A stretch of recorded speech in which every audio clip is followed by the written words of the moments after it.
প্রিয় দিনী ভাই ও বোনেরা, আজকে ভিডিওটির মূল বিষয় হলো ৩ ব্যক্তির দোয়া বৃথা যায় না। প্রথমে আমি এ ব্যাপারে আহমদ থেকে বর্ণিত একটি হাদিস শরীফের আরবি ইবারত তুলে ধরছি। তারপরে সেই হাদিসটির বাংলা অর্থ তুলে ধরব এবং তারপরে বাংলা অর্থের ওপরে হাদিসটির ব্যাখ্যা বিশ্লেষণ এবং হাদিস থেকে মূল বিষয়টি তুলে আনার চেষ্টা করব। عن أبي هريرة رضي الله تعالى عنه قال رسول الله صلى الله عليه وسلم ثلاثة لا ترد دعواتهم الصائم حتى يفطر والإمام العادل ودعوة المظلوم يرفعها الله فوق الغمام ويفتح لها أبواب السماء ويقول رب وعزتي لن شرنك ولو بعد حين رواه أحمد। হযরতে আবি হুরায়রা রাদিয়াল্লাহু তাআলা আনহু থেকে বর্ণিত, হুজুর সাল্লাল্লাহু আলাইহি ওয়াসাল্লাম থেকে ইরশাদ হলো, ৩ ব্যক্তির দোয়া ব্যর্থ হয়ে যায় না। ১ নাম্বার হলো ইফতারের সময় রোজাদারের দোয়া। ২ নাম্বার হলো ন্যায় বিচারক বাদশার দোয়া। ৩ নাম্বার হলো মজলুম বা দুস্থের দোয়া। আল্লাহ পাক তাহার দোয়া মেঘের ওপর উঠাইয়া নেন। আসমানের সকল দরওয়াজা তাহার জন্য খুলে যায় এবং বলা হয়, আমি নিশ্চয়ই তোমাকে সাহায্য করব, তবে প্রয়োজনে তা বিলম্বও হতে পারে। হাদিসটির ব্যাখ্যা হলো, আম্মাজান হযরতে আয়েশা সিদ্দিকা রাদিয়াল্লাহু তাআলা আনহা বলেন, রমজান আসলে হুজুর পাক সাল্লাল্লাহু আলাইহি ওয়াসাল্লামের চেহারা মুবারকের রং বিবর্ণ হয়ে যাইত। নামাজ বেশি বেশি করে পড়তেন, অপূর্ব বিনয় নম্রতার সহিত প্রার্থনা করতেন। আল্লাহর ভয় ভীতি বর্ধিত হয়ে যেত। অন্য রেওয়ায়াতে আম্মাজান বলেন, রমজানে হুজুর সাল্লাল্লাহু আলাইহি সাল্লাম শয্যা গ্রহণ করতেন না, অর্থাৎ বিছানায়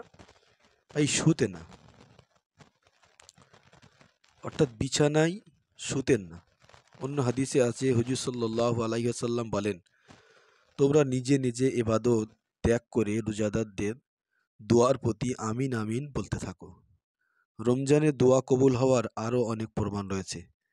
অনেক সময় কাজ সমাধা হয় না, অনেকেই ধারণা দোয়া কবুল হয় না, কিন্তু দোয়া কবুল হওয়ার আরও শর্ত রয়েছে, তা উপলব্ধি হওয়া উচিত।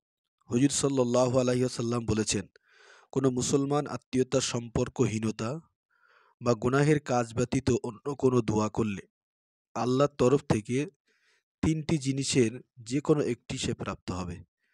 হয়তো তাহার কাম্য বস্তু প্রাপ্ত হবে, না হয় তার ওপর থেকে যে কোনো বিপদ দূর হয়ে যাবে, নতুবা পরকালে উহার পুণ্য সে লাভ করবে। অপর একটি হাদিসের ভিতরে বর্ণিত আছে, আল্লাহ পাক কিয়ামতের দিন বান্দাকে ডেকে বলবেন, হে বান্দা, আমি তোমাকে দোয়া করবার হুকুম দিয়েছি এবং কবুল করবারও প্রতিশ্রুতি দিয়েছি। তুমি আমার নিকট দোয়া করেছ। বান্দা বলবে, জি হ্যাঁ।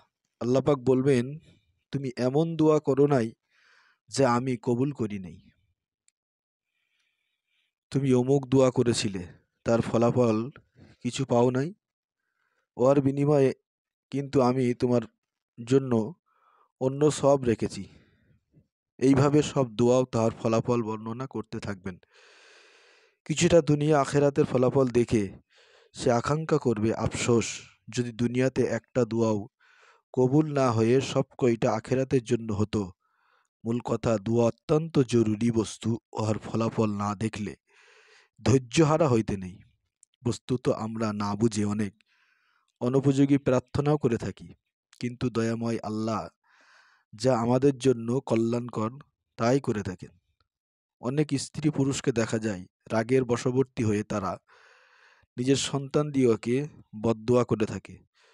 যখন মুসিবত এসে পড়ে তখন হাই হাই করে ফেলে, কিন্তু তারা জানে না যে ওই বিপদ নিজেই টেনে এনেছে। হুজুর পাক সাল্লাল্লাহু আলাইহি ওয়াসাল্লাম বলেছেন, আপন জান মাল আওলাদ খাদেমগণকে বদদোয়া দিও না, কারণ হতে পারে সেটা খাস ওয়াক্তের পতিত হবে, কবুল হয়ে যাবে। বিশেষ করে রমজানের পুরো মাসই খাস ওয়াক্ত, কাজেই সাবধানতা অবলম্বন করা উচিত।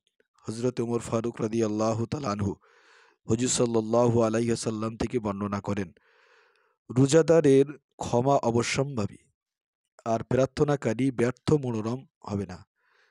হযরত ইবনে মাসউদ রাদিয়াল্লাহু তাআলা আনহু বলেন, রমজানের প্রত্যেক রজনীতে একজন ফেরেশতা ঘোষণা করতে থাকে যে, হে পুণ্যের অন্বেষণকারী, অগ্রসর হও।